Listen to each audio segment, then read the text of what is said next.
Jai Janindra, everyone. So today is the 10th day of DasLakshan Mahaparva on this auspicious occasion of Uttam Brahmacharya Dharma Divas, which is the 10th day.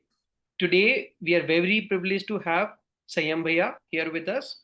You also have heard him in the previous JEEV lecture series. Today, we have invited him to give a discourse and throw some light on the topic Uttam Brahmacharya Dharma. In the previous lecture of this series, DasLakshan Mahaparva, we have started with the introduction to DasLakshan Mahaparva, where we learned are there 10 dharma or are there 10 virtues? All these questions have been answered in the first lecture. Then we started with Uttam Shama, Mardav, Arjav, and all other dharma. Also learned about the absence of four kashaya lead to top four dharma respectively, and the swarup of other dharma as well. So today, since we are concluding this DasLakshan Mahapar for this year, Uttam Brahmacharya Dharma. Typically, Gurudev Shri must have already spoken about this dharma called Atma ke Brahma Swarup mein Charya Karna, which is engrossed yourself in the true nature or the supreme nature of yourself, is the Uttam Brahmacharya Dharma. In other words, people usually call it, is it also related to resistance of attraction towards opposite gender? So, what is the psychology? What is the phenomena? Why this brahmacharya is called as one of the virtue of Swabhav, Dharma? So, for all these questions, Sayyam Bhaiya is here to present his discourse and throw some light on Uttam Brahmacharya Dharma. Over to you, Bhaiya. Thank you very much, Harshil ji. उत्तम ब्रह्मचर्य की जय हो. उत्तम brahmacharya. As we know, uttam means drisht prayojan nivratyarthah uttamaha. All these 10 virtues have nothing to do with outer perspective, rather it has more to do with the internal aspect. Because these dharmas are directly related to Atma, their effect will be seen only in Atma. Hence, no one from outside can tell you or figure out whether you have these dharma or not. And this is why in Sarvad Siddhi, they say, Drisht Prayojan Nivratyartha Uttamaha. Drisht means can be seen, Prayojan means objective, Nivratyartha means to remove, to get out of something. So the perspective is not to be seen through others, rather it has to be felt in ourselves. And hence Brahmacharya comes into picture.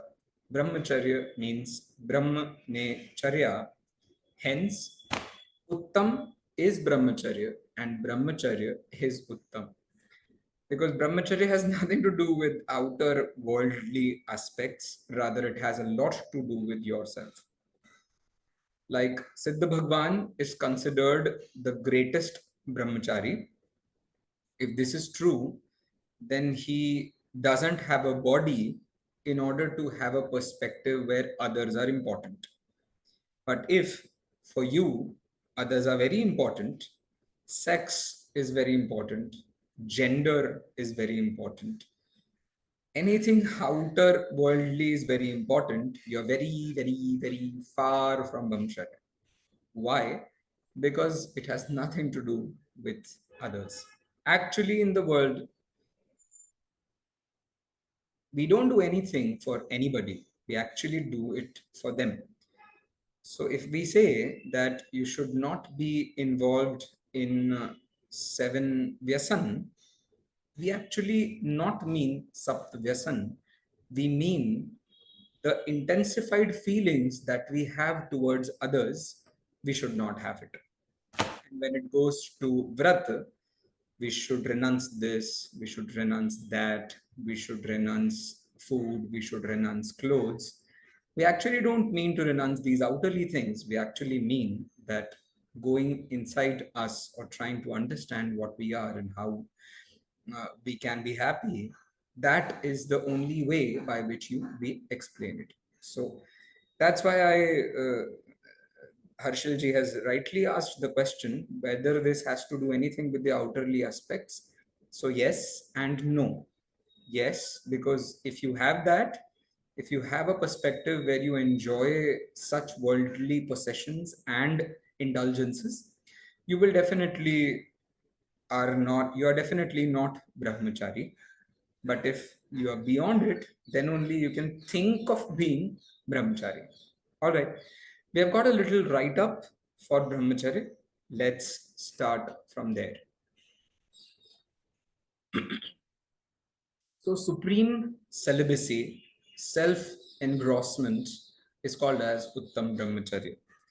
Supreme celibacy is a person who has no clothes on his body, a person who has no wife, no children, nobody around him, no family, no friends, nothing, is from the outerly perspective, and hence it's called a supreme celibacy.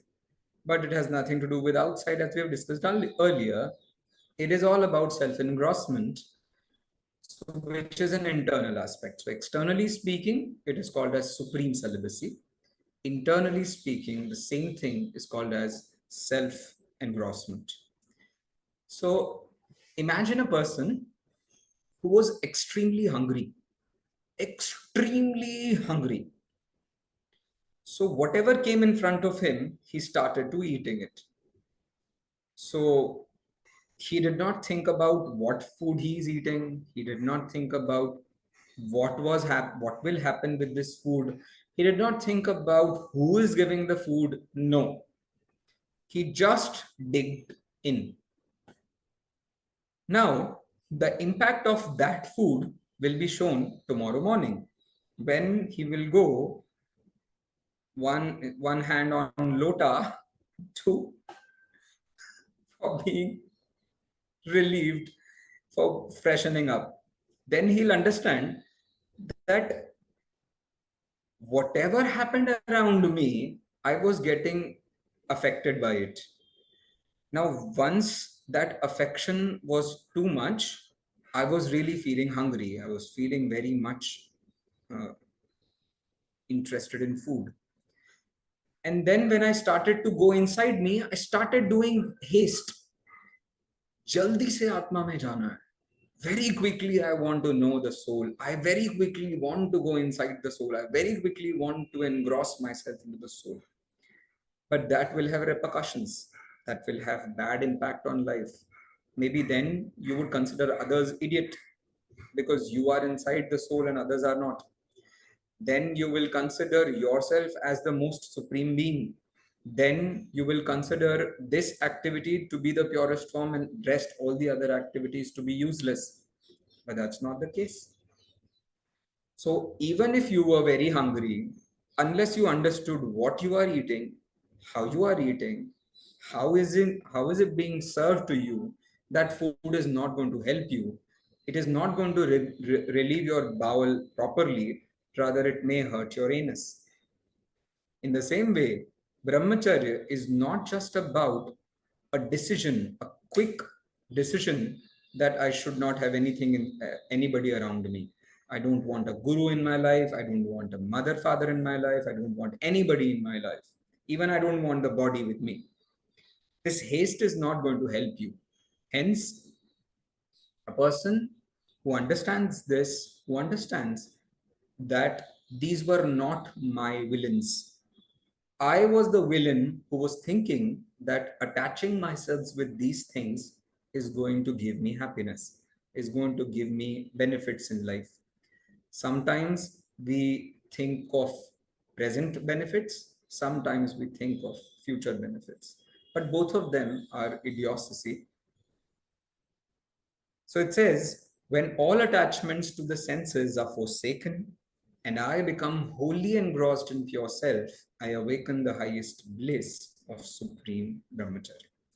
So it has an outer worldly perspective. So I did not renounce the whole world because I was, because they were making me unhappy, but just because I wanted to see that point where I can become happy without them, because previously I was thinking I might be happy only because of them. And hence, an internal aspect is also involved here. When a person is engrossed in his or her pure self, his or her, the self is actually gender free. So, is if it is engrossed in itself, then only you can enjoy the basic aspect of this. Now, Brahma word means pure soul. Charya means to go near it, to walk towards it, to be yourself completely mesmerized, completely captured by it. And hence, this is called as Brahmacharya. So, Brahmacharya has a very positive aspect. As we had studied previously yesterday, that Akinchanya has an other person point of view, because a kinchanya, it's a negative word. It means nobody is mine. But if this is going to be true, you will go very deep inside, and you'll consider everything to be non-stable, everything to be anitya, everything to be a substance which which Shunyavadi Bauddha consider themselves. But Brahmacharya tells us that it's not just akinchanya. It's not just about getting yourself out of somewhere. Rather, it is also to do with reaching somewhere. So we reach towards the soul and we cut off ourselves from the world. Then only we realize that what was mine and what was not mine. Swapar Bhed Vigyan. And hence, the true sense of brahmacharya is being wholly immersed, submerged, completely en- uh, ensnared by the self, the pure self, and hence external, all the substances and the attachments can be forsaken. Now, Uttam Brahmacharya, as we had discussed, is not just relieving ourselves from the use of senses and the use of our choices, our indulgences of mental activities. It has a lot to do with mental aspects, yes, but not those mental aspects which were involved with the body, with the senses. Rather, it has a lot to do with mental indulgences, where they are not indulgences, rather, they are only compliances.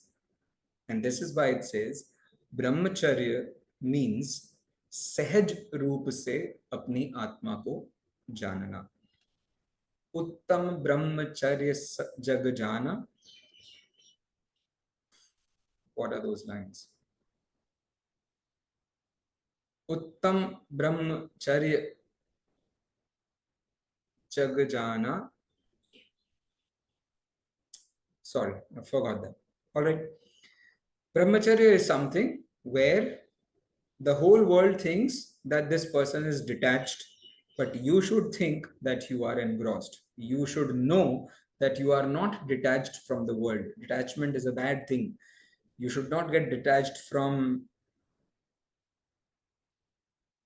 anything for that matter. But detachment is a very positive word when it comes to another aspect of attachment. When you are attached towards yourself, you are definitely detached from others. If you are detached from others, definitely you are attached to something. So generally, a person who is in depression is also detached from the world, but he has not attached himself to anything in the world, not to even himself. He considers himself also as a definition of what others perceive him, and hence he is neither of the world and nor of himself. But a brahmachari is detached from the world and attached in himself. And hence, it's a matter of looking at a thing from two different sides of a coin. If I have heads in my hand, definitely a tails is there below it, except it's a coin. And if there is a tail at the upper side, then definitely there is a head below it. Means if I highlight the head, the tail is already there but not highlighted. So when I say Akinchanya Dharma, so Akinchanya means nobody is mine. Now I am highlighting no one can be mine perspective. And when it comes to Brahmacharya, it means only I am mine. My pure, true form is mine. Now here I have highlighted the positive side of it. The negative side is not highlighted, but that doesn't mean it is not there. It is definitely there. So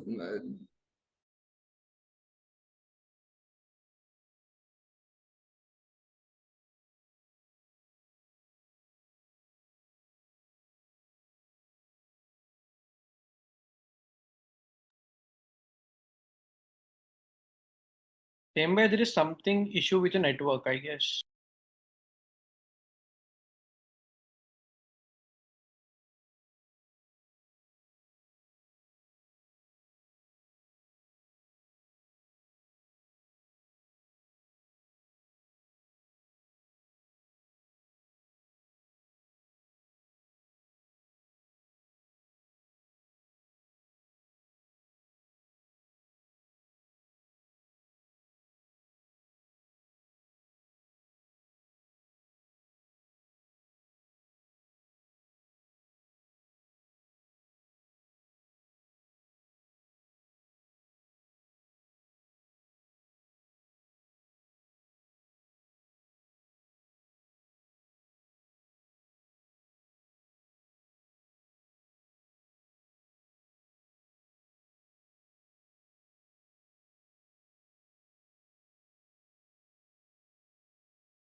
all right, let's start reading these questions.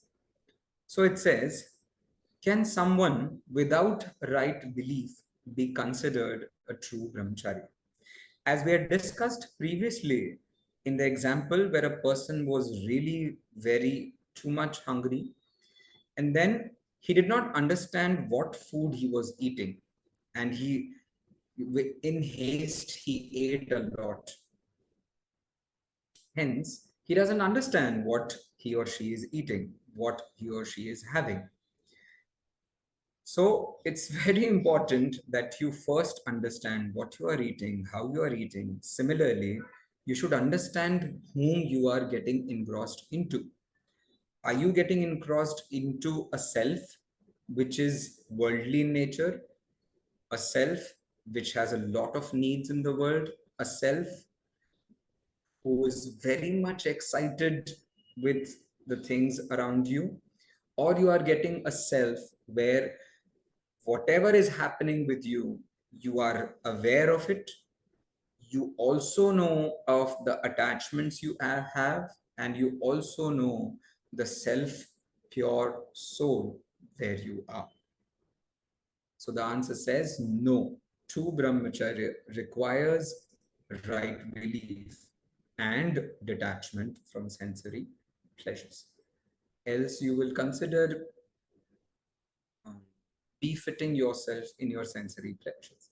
And if that is the case, you will never understand what the real brahmacharya is. Second question is, who are the genuine proponents of Uttam Brahmacharya? So a person who is running around worldly possessions cannot preach, teach, or wish for Uttam Brahmacharya. A person who is speaking for money, a person who is living for worldly goals, a person who is teaching, even if religious philosophy, even if structures which are worldly in nature, even if the person is teaching you the truest form of philosophies, the greatest scriptures, it can be any sort of scriptures. But if the person has either a goal of prestige, pride, money, fame, name, definitely he cannot be a genuine proponent of Uttam Brahmacharya. So the answer says ascetics who are fully engrossed in the self are only the righteous person are only the righteous people to proponent, to propose, to promote Uttam Brahmacharya. If not those ascetics, you can read those words of ascetics which were written by them into some Tadpatra or into some Pandulipi, and then it can be used to understand, comprehend of whatever they wanted to say. So that way, those acharyas are the only ways by which you can become an ascetic and by which you can understand what ascetics wanted to say. The greatest shishya, the greatest student to Brahmacharya is the person who understands Uttam Brahmacharya even if the ascetic is not speaking even a single word. Avak vapusham moksha margasya pranayam karoti. Without words, when we go to the temple in the morning, we see the God sitting there. He's not speaking anything. He's not saying anything. But a good, not only good, a great student to Uttam Brahmacharya will derive Brahmacharya from there. And there is a beautiful bhajan for this as well. Nirkho ang ang jinvar ke jinse jhalke shanti apar. चरण कमल जिनवर कहे घूमा सब संसार पर क्षण भंगुर जगत में निज आत्म तत्व ही सार आते खड़गासन विराजे जिनवर झलके शांति अपार. It has got other stanzas as well. But this is a very beautiful bhajan which tells us that even if the god, even if the statue, even if the sadhu, even if Arhant Bhagwan is quiet, Siddha Bhagwan for that matter, not saying a word, they are proponents to Uttam Brahmacharya. They are the best teachers to Uttam Brahmacharya. But for those who do not understand things just by this, for them words are necessary. For them we have to explain things. And hence, Acharya, Upadhyay, Sadhu, Arhant, all these people, they speak up, they say, so that people can understand what they are saying. So while speaking, a teacher, at least Acharya, Upadhyay, Sadhu, all these three are such teachers of Uttam Brahmacharya. When they are speaking, they are not in Brahmacharya. But a part of that, they are actually engrossed in Uttam Brahmacharya. Right? And from the other perspective, if you say that when they are deeply engrossed in the self, when they are not saying, even then they are giving us the teachings of Uttam Brahmacharya. So that way, Nishchay Brahmacharya Upadesh happens without words. And Vyavhar Brahmacharya teachings, Upadesh happens through words. And also, the percentage of self-engrossed understanding they have, self-engrossed aspects they have. So an ascetic is brahmachari from the perspective of darshan moha, from anantanuvandi, from apratyakhana varana, from pratyakhyana varana. So that way they will be called as Uttam Brahmachari, the righteous proponent of Brahmacharya from that particular perspective. So a person sitting in front of them, if he has any of these, he will get their teachings. But the best proponent to Uttam Brahmacharya is Arhant Bhagwan, because when he speaks, he's not speaking with any kashai, any passions, any wrong belief, any wrong faith, any wrong knowledge, or any wrong charitra, conduct.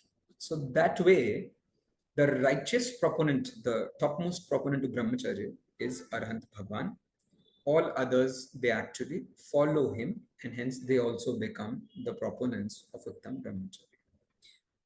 Let's move on to the next question. It says, what does their serene demeanor teach us?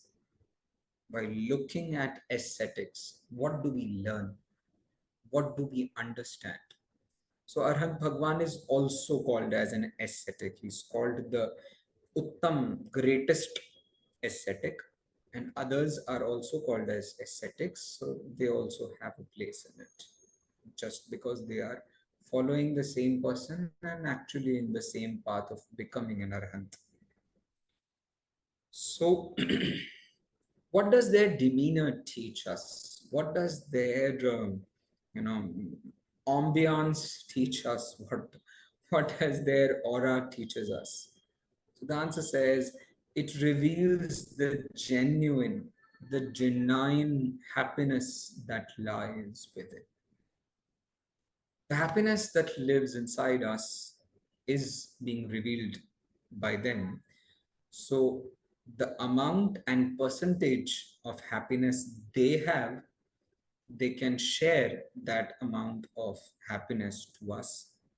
So Acharya Upadhyay Sadhu, they can preach us a better way of happiness than a person who is in the fifth stage of spiritual awakening. The person who is teaching you the genuine happiness from the fifth stage of spiritual upliftment, awakening, can help you attain a little more understanding and happiness from a person who was in the fourth stage. And hence, this chain starts. So the chain starts from fourth, more than that is fifth, more than that is ascetics, which is sixth and seventh, and more than that is Arhant Bhagwan. So Arhant Bhagwan is a person who has attained eternal happiness, and hence the demeanor can teach us nothing less than that. So if you want real happiness in your life, this is the only way. Uttam Brahmacharya is the only way by which you can have it. So I hope this is quite clear to everybody. So Uttam Brahmacharya has a very deeper meaning, has a very deeper understanding. And unless we add that understanding to the understandings we have studied previously from Uttam Kshama, Mardha, Vajav, etc., we cannot truly understand what Brahmacharya is and how Brahmacharya works. So that way, this Brahmacharya helps us in understanding how deep the concept of DasLakshan is amongst us. The deeper the understanding to Brahmacharya is, the deeper is the impact of those Dash Dharma in your life. The original enjoyers, the original people who teach us, who are living Dash Dharma are sadhus, ascetics. Below that is the fifth stage. Below that is the fourth stage. So that way, we can understand the difference between these Dash Dharma having an impact in our lives.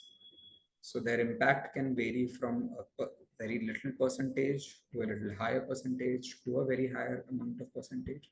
And the real Kshama, Madhav, Arjav, Uttam, Satya, Shaut, Sanyam, Tap, Tyag, Akinchan, and Brahmacharya are basically enjoyed by Arhant Bhagwan because he has attained that stage where every aspect of Kshama Adi Dharma is being enjoyed or proposed or in his modifications, all of these can be seen.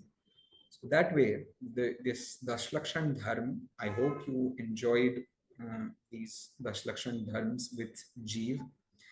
It was a wonderful journey. I thoroughly enjoyed all the speakers myself, and I hope you too would have had a good experience when it comes to DasLakshan Dharma, and especially the part where it starts from Kshama and where it ends at Brahmacharya.